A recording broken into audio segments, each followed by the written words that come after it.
don't get confused between sine, cos and tension in life. Whether it is the exam or in life, their calculations have only one answer. So heartfully let's invite Mr. Shankar Garu onto the dais.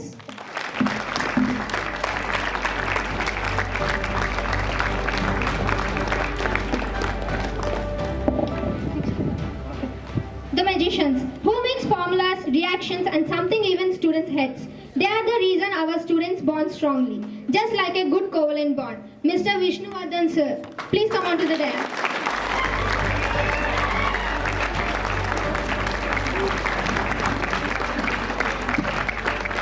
The teacher who teaches a student from motion to motivation, force to focus and gravity to discipline.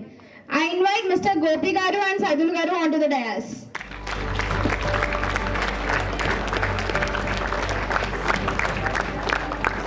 You are a legend. Your knowledge is as vast as the ocean, and we are very lucky to have you sharing with us. Thank you for inspiring us with your passion of learning. I invite Naresh sir onto the dais.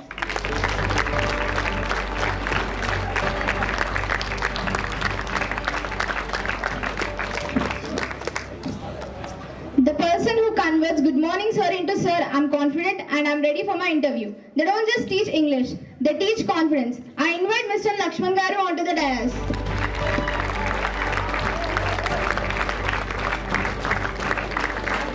Wow sir, your arithmetic skills are simply mind-blowing. The way effortlessly jumble numbers and the solve complex problems is truly inspirational. I request Venkat sir to come onto the dais.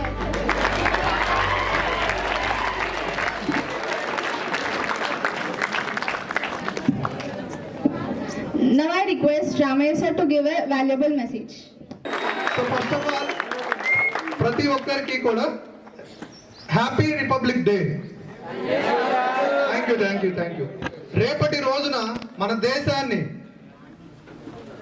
ఒక సోల్జర్గా కాపాడే ముందుకు వచ్చిన మీ తల్లిదండ్రులకు, అలాగే ముఖ్యంగా అమ్మాయిలకు, అలాగే మన బాలరులకు గణతంత్ర దినోత్సవం. అయితే ఈ గణతంత్ర దినోత్సవం సంబంధించి రెండు విషయాలు చెప్పదలుచుకున్నాను. మనము ఇండిపెండెన్స్ డే జరుపుకుంటాము, అలాగే రిపబ్లిక్ డే జరుపుకుంటాము. ఈ రెండింటి మధ్య ఒక తేడా ఏంటి అనేది పర్ఫెక్ట్గా చెప్తాను. ఇది ఎందుకు వచ్చింది అనేది మ్యాక్సిమం స్కూల్ ఏజ్ నుంచి మీరు అందరూ నేర్చుకున్నారు. కానీ తేడా ఒకటి పర్ఫెక్ట్గా ప్రతి ఒక్కరు తెలుసుకోవాలి. మనము బ్రిటిష్ యొక్క పాలన నుంచి మనకు స్వాతంత్రం అంటే పూర్తిగా మనం స్వేచ్ఛను పొందినందుకు ఆగస్ట్ 15, 1947 ఇండిపెండెన్స్ డే జరుపుకుంటాము. అలాగే జనవరి 26న రిపబ్లిక్ డే జరుపుకుంటాము. జనవరి 26నే ఎందుకు అంటే మన దేశానికి రాజ్యాంగం అమలులోకి వచ్చింది కాబట్టి 26న జరుపుకుంటున్నాము. కానీ 26నే వచ్చిందా అనేది చూసుకున్నట్లయితే 26ను కాదు. మన దేశానికి రాజ్యాంగం అమల్లోకి వచ్చింది ఎప్పుడు అంటే నవంబర్ 26, 1949. అంటే 2 నెలల తర్వాత మనం ఈ గణతంత్ర దినోత్సవాన్ని జరుపుకుంటున్నాం. దీనికి 1930 నుంచి ప్రధాన కారణం ఉంది. ఎవరైతే మన యోధులు ఉన్నారో అంటే మన దేశానికి స్వాతంత్రం కావాలి అని చెప్పేసి ఎప్పటి నుంచో తహతహలాడుతున్న మన పూర్వీకులు ఎవరైతే ఉన్నారో వాళ్ళందరూ కూడా ఈ దేశానికి స్వాతంత్రం కోసం అని చెప్పేసి ప్రాణాలను అర్పించడమే కాదు, బ్రిటిషులు ఉన్నప్పటి నుంచి మనము మన దేశానికి స్వాతంత్రం వచ్చింది, సంపూర్ణ స్వాతంత్రం కోసం మనం పోరాడుతున్నాము.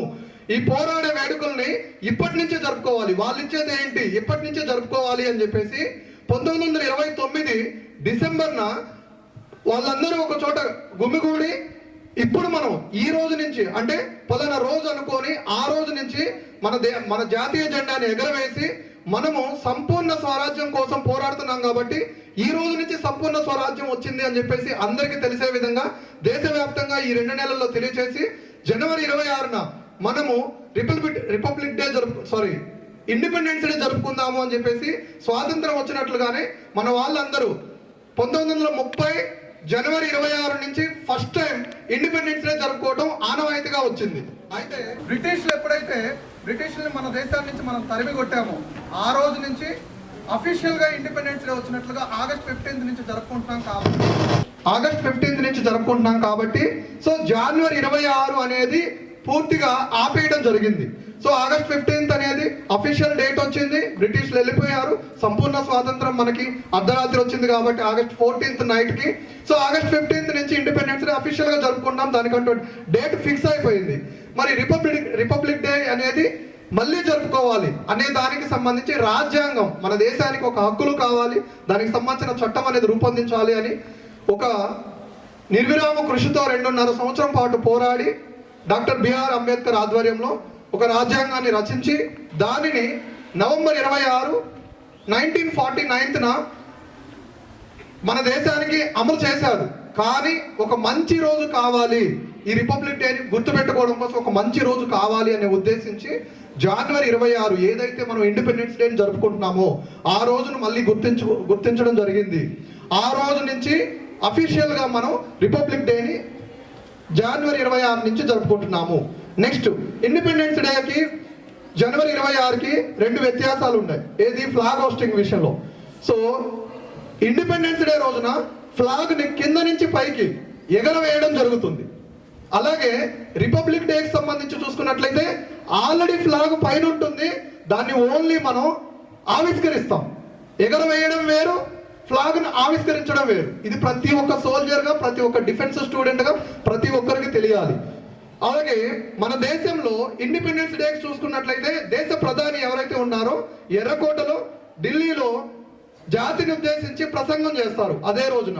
అలాగే సేమ్ రిపబ్లిక్ డేకి సంబంధించి ఒక రోజు ముందు జనవరి 26కు సంబంధించి ఒక రోజు ముందు సాయంత్రం పూటన మన దేశ మొదటి పౌరుడు ఎవరైతే ఉన్నారో రాష్ట్రపతిగా వాళ్ళు సాయంత్రం టైంలో జాతిని ఉద్దేశించి ప్రసంగించడం జరుగుతుంది, ఆనవాయితీగా వస్తుంది. అలాగే మన దేశం యొక్క శక్తి ఏంటి అనేది ఆగస్ట్ 15కి తెలియచేయరు. ఆగస్ట్ 15కి మనకు స్వాతంత్రం వచ్చింది అని చెప్పేసి వేడుకను చేసుకుంటాం.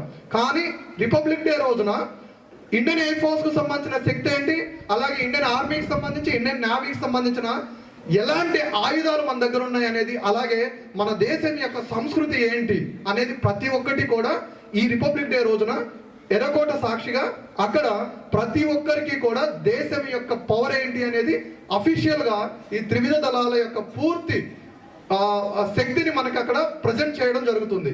ఇకపోతే ఈ రోజున ప్రత్యేకంగా ఈ రోజు జరిగే ఇండిపెండెన్స్ రిపబ్లిక్ డేకి సంబంధించి మెయిన్ అక్కడ హైలైట్ ఏంటి అంటే సింధూర్ ఆపరేషన్ జరిగింది. ప్రతి ఒక్కరికి ఐడియా ఉంటుంది. ఆ సింధూర్ ఆపరేషన్కి సంబంధించిన పూర్తి విజువల్స్ అసలు ఎలా స్టార్ట్ అయింది, అసలు సింధూర్ ఆపరేషన్ రావడానికి కారణం ఏంటి అనేది కళ్ళకు కట్టినట్లుగా ఆవిష్కరించడం జరుగుతుంది. ఈ రోజున మీరు మొబైల్స్ ఏమైనా మీకు ఫెసిలిటీస్ ఉన్నా లేదా తర్వాత ఎప్పుడైనా సరే ఇంటికి వెళ్ళిన తర్వాత అయినా సరే ఒక్కసారి ఆల్రెడీ రికార్డ్ అవుతుంది కాబట్టి ఈ ప్రోగ్రామ్ అంతా కూడా, సో ఒక్కసారి మళ్ళీ మీరు చెక్ చేసుకోవచ్చు ఇదంతా కూడా ఎలా చేశారు ఏంటి అని చెప్పేసి. అలాగే రిపబ్లిక్ డేకి సంబంధించి అఫీషియల్గా మనం మొట్టమొదటి రిపబ్లిక్ డే ఎప్పుడైతే స్టార్ట్ చేసామో ఆ రోజు నుంచి ఈ రోజు వరకు కూడా వేరే దేశం యొక్క ప్రతినిధుల్ని మన దేశానికి మనం ఇన్వైట్ చేసి వాళ్ళ ఆధ్వర్యంలో ఇవన్నీ కూడా చూపించడం జరుగుతుంది. అలాగే ఈ సంవత్సరం కూడా యుఏకి సంబంధించిన ప్రతినిధులు ఎవరైతే ఉన్నారో వాళ్ళు రావడం జరిగింది. వాళ్ళ ఆధ్వర్యంలో వాళ్ళకి సంబంధించి మన దేశ యొక్క శక్తి ఏంటి అనేది అఫీషియల్గా చూపించడం జరుగుతుంది. ఇది మెయిన్ వేరియేషన్. ఇవి ప్రతి ఒక్కరికి డిఫెన్స్ స్టూడెంట్స్గా తెలియచేయాలని చెప్పేసి అనుకున్నాను కాబట్టి క్లియర్గా తెలియచేశాను. నెక్స్ట్ ఈ ప్రోగ్రామ్ కంటిన్యూ చేయాల్సిందిగా కోరుచున్నాం. జై హింద్.